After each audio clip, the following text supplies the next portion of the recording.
Hey, what's going on, Lexus family? Real quickly, I wanted to talk about one of my favorite new features on the new cars. I love it so much. It's also sometimes on the older cars, but the main thing is that it's almost always on the new cars. It's called the view feature. What it allows you to do is look around the car. It's awesome. Here, come with me and I'll come show you what it's like.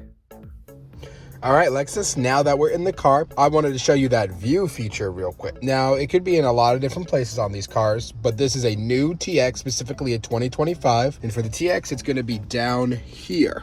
Right here where it says view. Now for an RX or an NX, it's probably going to be in the same place around right here. Sometimes on the older vehicles or on like an IS, it might be over here.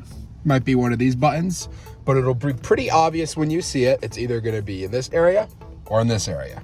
Now, my favorite thing about the view button is turning it on when you're in drive. I really like this feature. So let's put the car into drive. Now that we're in drive, what I can do is press the view button down here. This one right here, and when I do that, it's going to force a front camera up. Now you might notice this looks pretty familiar to a back camera.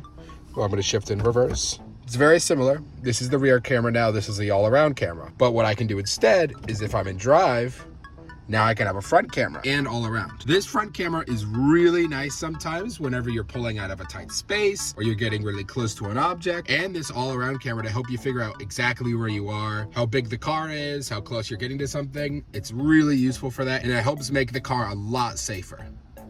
All right, so that's pretty much all I got for the view feature. Again, it's one of my favorite features. It's something that I would recommend using all the time to help you get your bearings, especially if you're driving a car and you're not super used to it, or you're driving a car and it's a lot bigger than you're used to. It's fantastic to help you gain your bearings, especially on those larger cars that, you know, maybe you haven't driven a SUV before, or the TX, which is the 3-row. It's just a feature I really like, and it helps improve safety a lot. Thanks for watching. Have a good day.